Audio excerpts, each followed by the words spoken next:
Amanpour जंगल में करिश्मा चिड़िया का परिवार हंसी खुशी जिंदगी गुजार रहा था। करिश्मा और रामू आपस में मिलजुल कर रहा करते थे। इनकी एक बेटी टूनी भी थी। ये दोनों अपनी बेटी टूनी से बहुत प्यार करते थे। करिश्मा, मेरा कुलाड़ा कहाँ है? मैंने लकड़ी काटने जाना है। अरे, आप कल ही तो लकड़ी काट के लाए हैं, आज फिर जा रहे हैं?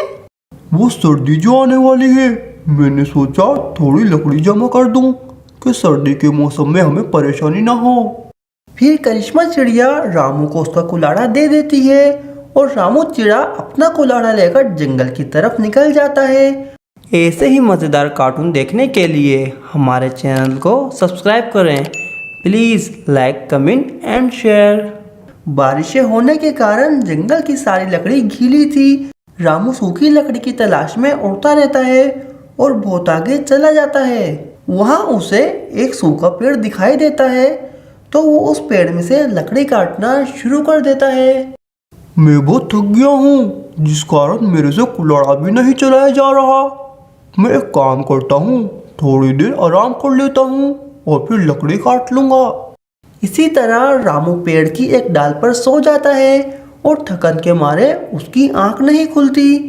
सोते सोते काफी समय गुजर जाता है और अचानक शेर के दहाड़ने की वजह से रामू की आंख खुल जाती है।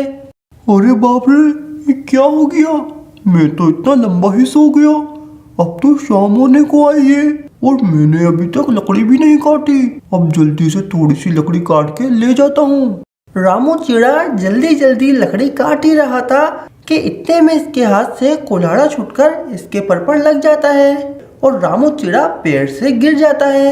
रामू चिड़ा तो घायल हो चुका था, जिस कारण इससे उड़ा भी नहीं जा रहा था।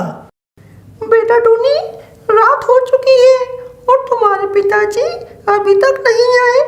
उनके साथ कोई दुर्घटना तो नहीं हो गई? मैं उनको ढूंढने जा रही हूँ। फिर करिश्मा चिड़िया घर से निकल जाती है और कबूतर के घर आ जाती है।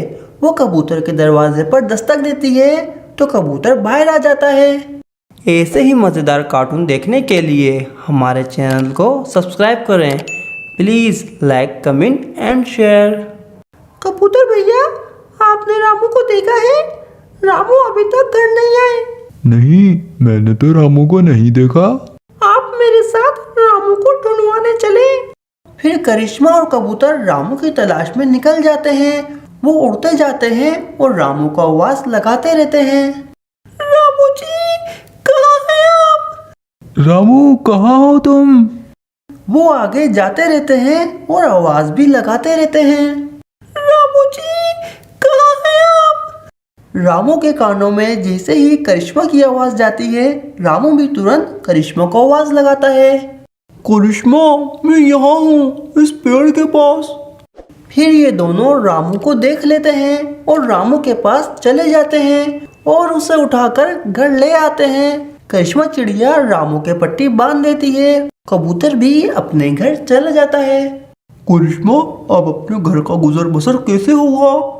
मेरे तो चोट लगने के कारण मेरे से तो उड़ा भी नहीं जा रहा। अब मैं क्या करूं? रामू जी, आप चिंता ना करें, ऊपर वाला सब अच्छा करेगा। और अभी तो हमारे घर में कुछ दिनों का भोजन रखा हुआ है, हम वो ही खा लेंगे। करिश्मा चिड़िया रामू को इस तरह तसल्ली देती है और दिन गुजरते जाते हैं। कुछ ही दिनों में घर में रखा सारा भोजन खत्म हो जाता है। रामू और करिश्मा दोनों परेशान बैठे थे कि इतने में इनके दरवाजे पर दस्तक होती है। करिश्मा चिड़िया जब दरवाजा खोलती है तो दरवाजे पर कबूतर होता है। कबूतर भैया, आप बाहर क्यों खड़े हैं? अंदर आ जाएं। फिर कबूतर अंदर आ जाता है।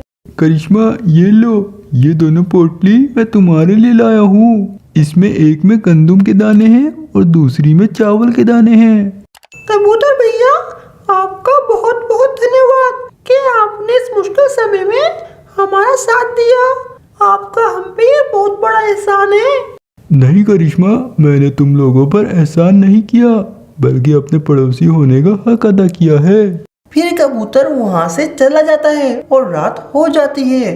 टूनी और करिश्मा सो जाते हैं और रामू सारी रात जागता रहता है। ऐसे ही मज़ेदार कार्टून देखने के लिए हमारे चैनल को सब्सक्राइब करें। Please like, comment and share. कबूतर का लाया हुआ भोजन 4-5 दिन में खत्म हो जाएगा, फिर हम क्या खाएंगे?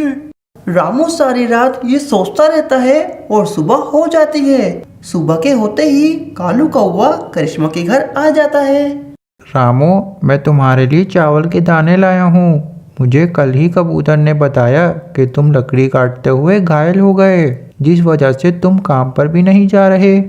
कालू, तुम्हारा बहुत बहुत धन्यवाद कि तुमने हमारे बुरे समय में हमारा साथ दिया। नहीं, ऐसी कोई बात नहीं। जब हम पड़ोसी किसी के बुरे समय में काम न आए तो फिर हमारा एक साथ रहने का क्या फ़ायदा।